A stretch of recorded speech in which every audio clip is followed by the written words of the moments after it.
কিন্তু এপ্ৰুভ হৈ আছে এইটো চাব পাৰে আৰু ডাউনলোডো হৈ আছে কিন্তু যদি আপোনালোকে এইটো ডাউনলোডত যদি ক্লিক কৰে এতিয়া চাওক এইটো ফাইল নট ফাউণ্ড আহি আছে কি কৰিব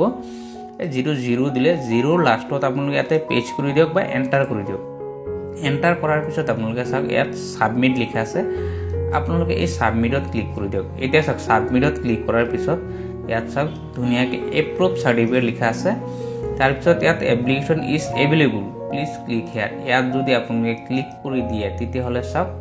অলৰেডি আপোনালোকৰ যিটো চাৰ্টিফিকেট আছিলে যিটো চাৰ্টিফিকেটৰ কাৰণে আপোনালোকে নট ফাউণ্ড হৈ আছিলে এই চাৰ্টিফিকেটটো অলৰেডি ইয়াত আহি গৈছে নমস্কাৰ পুনৰবাৰ সকলোকে ডিজিনফো আছাম চেনেললৈ স্বাগতম জনালোঁ চাৰ্টিফিকেটৰ কাৰণে এপ্লাই কৰিছিলে যিকোনো চাৰ্টিফিকেট হওক আপোনালোকে কাষ্ট চাৰ্টিফিকেট হওক বাৰ্থ চাৰ্টিফিকেট হওক ইনকাম চাৰ্টিফিকেট হওক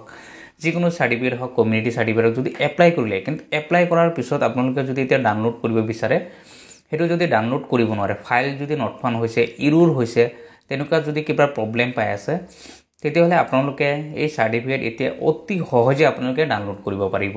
সেইটো ডাউনলোড কৰিবলৈ কিছুমান ট্ৰিক আছে আজি আপোনালোকে এই ট্ৰিকখিনি দেখুৱাম যাতে আপোনালোকে অতি সহজে আপোনালোকে সেইখিনি ডাউনলোড কৰিব পাৰে যিখিনি আপোনালোকে এনেকুৱা প্ৰব্লেম পাই আছে আপুনি ই ডিষ্ট্ৰিক্টতে এপ্লাই কৰা হওক বা সেৱা হেতুতে এপ্লাই কৰক যদি আপোনালোকে নট ফাউণ্ড হৈ আছে তেতিয়াহ'লে আপোনালোকে সেইটো অতি সহজে ডাউনলোড কৰিব পাৰিব কাৰণ আপোনালোকৰ হাতত যদি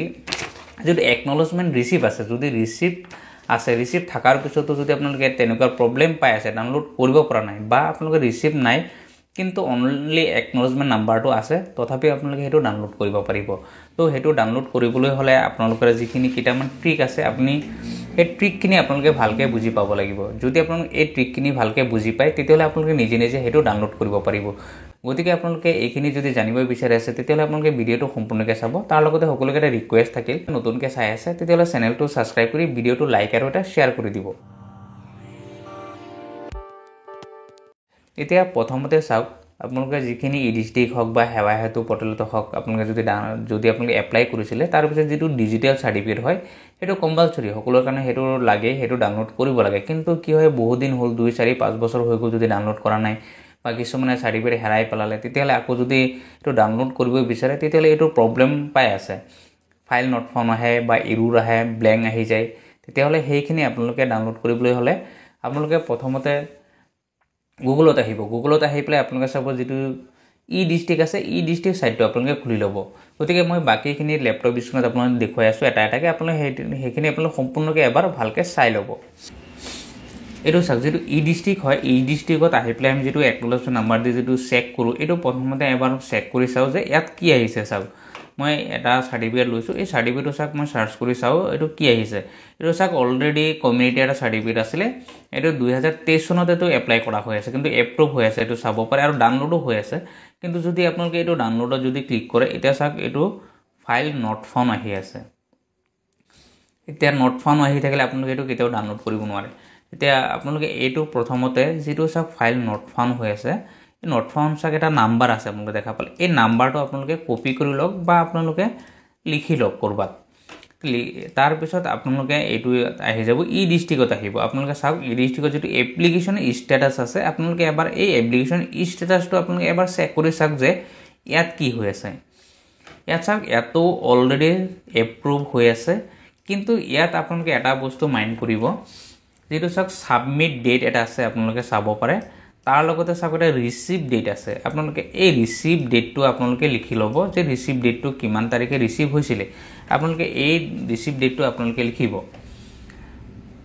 এই ৰিচিভ ডেটটো লিখি লৈ আপোনালোকে তাৰপিছত এতিয়া চাওক তলত চাওক ইণ্টাৰ চাৰ্টিফিকেট নাম্বাৰ লিখা আছে আপোনালোকে দেখা পালে ইয়াতে আপোনালোকে মেইন যিটো ট্ৰিক হয় এইটোতে আপোনালোকে চাব লাগিব যে ইয়াত কেনেদৰে এণ্টাৰ কৰিব লাগে এতিয়া চাওক এইটো কি হৈছে এইটো হয় এটা চাৰ্টিফিকেট নাম্বাৰ এটা আপোনালোকে এণ্টাৰ কৰিব লাগে এতিয়া চাৰ্টিফিকেট নাম্বাৰটো কি হৈছে চাৰ্টিফিকেট নাম্বাৰটো হয় যিটো ৰিচিভ ডেট থাকে আচলতে এই ৰিচিভ ডেটটো হৈছে এটা চাৰ্টিফিকেট নাম্বাৰ হয় আপোনালোকে সেম এনেদৰে আপোনালোকে ইয়াত আপোনালোকে এণ্টাৰ কৰিব ইয়াত চাওক প্ৰথমতে মই কৈছিলোঁ যিটো ৰিচিভ ডেট আছে আপোনালোকে এই ৰিচিভ ডেটটো চাওক যিটো লিখা আছে 19/10/2023 আপোনালোকে এইটো ইয়াতে এণ্টাৰ কৰক 19/10/2023 সেম আপোনালোকে এণ্টাৰ কৰিলে যিটো ডেট হয় ডেট আছে যেটো যেনেদৰে মই এণ্টাৰ কৰিলোঁ সেম এনেদৰে আপুনি এণ্টাৰ কৰিব তাৰপিছত এটা হাইফেন দিব হাইফেন দি পেলাই আপোনালোকে 1 দিব তাৰ পিছত আকৌ এটা হাইফেন দিব দি পেলাই আপোনালোকে আকৌ এটা 0 দিব দিয়াৰ পিছত আপোনালোকে যে প্ৰথমতে যে আপোনালোকে যেটো দেখুৱালো যে ফাইল নট ফাউন্ড হৈ আছে আপোনালোকে এটা চাব পাৰে এই ফাইলটো এই নাম্বাৰটো যে আপোনাক কপি কৰিব কৈছিলো বা লিখি ল'ব লৈছিলো আপোনালোকে এই নাম্বাৰটো এতিয়া কি কৰিব যেটো 0 দিলে 0 লাষ্টত আপোনালোকে ইয়াতে পেজ কৰি দিয়ক বা এন্টাৰ কৰি দিয়ক এন্টাৰ কৰাৰ পিছত আপোনালোকে চাওক ইয়াত সাবমিট লিখা আছে আপোনালোকে এই সাবমিটত ক্লিক কৰি দিয়ক এতিয়া চাওক সাবমিটত ক্লিক কৰাৰ পিছত ইয়াত চাওক ধুনিয়াকে এপ্ৰুভ সাৰ্টিফিকেট লিখা আছে তাৰ পিছত ইয়াত application is available please click here ইয়াত যদি আপোনালোকে ক্লিক কৰি দিয়ে তেতিয়া হলে চাওক অলৰেডি আপোনালোকৰ যেটো সাৰ্টিফিকেট আছিল যেটো সাৰ্টিফিকেটৰ কাৰণে আপোনালোকে নট ফাউন্ড হৈ আছিল এই সাৰ্টিফিকেটটো অলৰেডি ইয়াত আহি গৈছে এতিয়া আপোনালোকে এটো ডাউনলোড কৰি ল'ব পাৰে আপোনালোকৰ এটো সাৰ্টিফিকেট আপোনালোকে ডাউনলোড হৈ গৈছে আৰু আপোনালোকৰ এটো কোনো প্ৰবলেম নাই এনেকুৱা যিখিনি প্ৰবলেম পাই আছে আপোনালোকে সেম এনেদৰে আপোনালোকে বাকিখিনিও আপোনালোকে এনেদৰে চাব পাৰে এনেদৰে আপোনালোকে ডাউনলোড কৰিব পাৰে নেক্সট আৰু এটা প্ৰবলেম আছে মই হেতু আপোনালোক এবাৰ আৰু এটা দেখুৱাই দিছো আৰু এটা সাৰ্টিফিকেট নেক্সট আপোনালোকে চাওক এটো আকৌ হোমত মই ক্লিক কৰি দিলো কৰাৰ পিছত যেটো চাওক ইয়াত যেটো এৰৰ ফাইল আছিল এটো মই বেক কৰিব লাগিব অকমান ওয়েট কৰক তে নেক্সট আপোনালোক মই আৰু এটা কাষ্ট সাৰ্টিফিকেটৰ এটা একনলেজমেন্ট নাম্বাৰ লৈছো এটো যদি মই সাৰ্চ কৰো চাও এটো ব্ল্যাঙ্ক আহে অলৰেডি এটো ব্ল্যাঙ্ক বাৰে বাৰে যদি মই ট্ৰাই কৰো এটো ব্ল্যাঙ্ক আহে কিন্তু আপোনালোকে এটো যদি আকৌ আপোনালোকৰ যদি এপ্লিকেশন ষ্টেটাস আছে ইয়াতে আপোনালোকে আকৌ এবাৰ আপোনালোকে চেক কৰি চাব ইয়াতে আপোনালোক কি দেখুৱাই আছে চাওক ইয়াত যদি ষ্টেটাসটো চাই ইয়াত চাওক অলৰেডি এটো আপোনালোকে এপ্ৰুভ হৈ আছে কিন্তু ইয়াত ডেট যেটো ৰিসিভ ডেট আছে আপোনালোকে সেম এটো ৰিসিভ ডেটটো আপোনালোকে ইয়াতে পাই যাব আপোনালোকে এই ৰিসিভ ডেটটো আপোনালোকে লিখি ল'ব বা কপি কৰি ল'ব সাক সেম হেদৰে আপোনালোকে ইয়াতে আপোনালোকে হেতু এন্টাৰ কৰিব যেনে দৰে আছিল আপোনালোকে সেম হেদৰে আপোনালোকে ইয়াতে এন্টাৰ কৰি দিব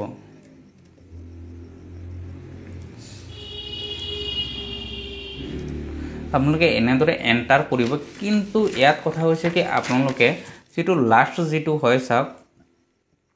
আপোনালোকে যেতে ই ডিস্ট্ৰিক্টত যেতে আপোনালোকে এপ্লাই কৰে বা আপোনালোকে যদি হেৱা হেতু পৰ্টেলটো এপ্লাই কৰিছিলে তাত আপোনালোকে দুটা নাম্বাৰ পাব এটা চাব ই ডিস্ট্ৰিক্ট নাম্বাৰ আৰু এটা হৈছে আৰটিপিএছ ৰ নাম্বাৰ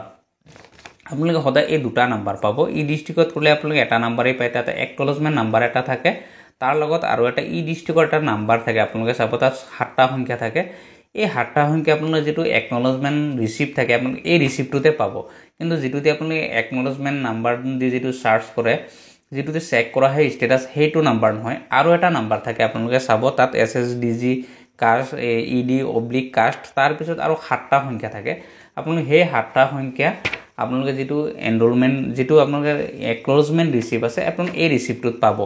বাকি আপোনালোকে সেম হেদৰে আপোনালোকে ইয়াত আপোনালোকে হেতু তাৰ পৰা আপোনালোকে ইয়াতে বহাই দিব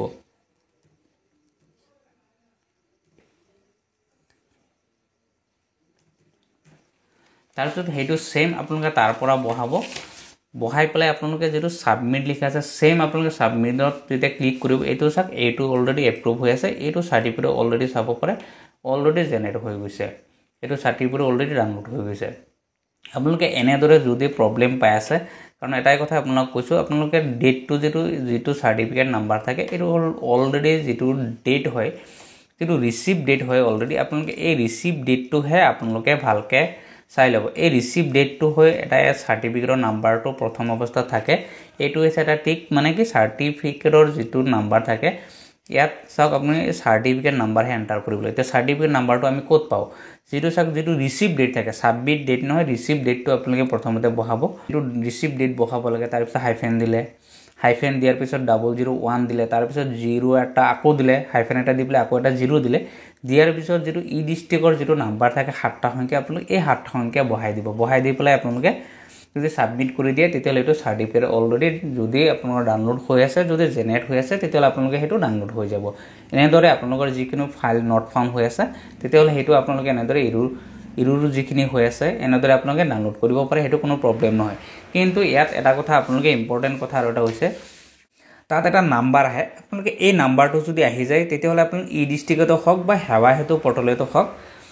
সেই নাম্বাৰটো যদি আহে তেতিয়া হলে আপোনালোকে হেতু ডাউনলোড কৰিব পাৰে কিন্তু হেৱা হেতু পৰ্টেল যেহেতু নতুন এটা পৰ্টেল ইয়াত হেতু প্ৰবলেম নহয় কাৰণ হেৱা হেতু পৰ্টেলত যদি আপোনালোকে আবেদন কৰে হেতু প্ৰথম অৱস্থাত যদি নট ফাউন্ড নাহে তেতিয়া হলে আপোনালোকে ডাউনলোড কৰিব নোৱাৰে হেতু ডাউনলোড কৰিবলৈ হলে আপোনালোকে যত এপ্লাই কৰিছিলে আপুনি তাতে আপুনি গৈ পেলাই হেতু ডাউনলোড কৰিব লাগিব ইয়াৰ বাহিৰে বেলেগ কোনো সলিউশন নাই কিন্তু ই ডিস্ট্ৰিক্টত যদি আপোনালোকে এপ্লাই কৰিছে কাৰণ ই ডিস্ট্ৰিক্টত এপ্লাই কৰিলে তাত অপশন আছে তাত ডাইৰেক্ট ডাউনলোড কৰিব পাৰে কিন্তু তাৰ পিছত যিখিনি চাক নট ফাউণ্ড হয় 500 ইউৰোৰ কিছুমান আহে সেইখিনি আপোনালোকে এইটো সিস্টেমত আপোনালোকে ডাউনলোড কৰিব পাৰিব সো গতিকে আপোনালোকৰ যদি কিবা প্ৰবলেম পায় তাৰ পিছতো যদি ডাউনলোড কৰিবলৈ তেতিয়াহলে ভিডিঅত কমেন্ট কৰিব মোৰ WhatsApp নাম্বাৰ অলৰেডি ডেসক্ৰিপশন বক্সত দিয়া হৈ থাকে তাত আপোনালোকে কমেন্ট তাতো আপোনালোকে মোক WhatsApp মেসেজ কৰিব পাৰে বাকি সলিউশন আপোনালোক কৰিবলৈ আকৌ চেষ্টা কৰিম যদি আপোনালোকে কিবা প্ৰবলেম পায় ধন্যবাদ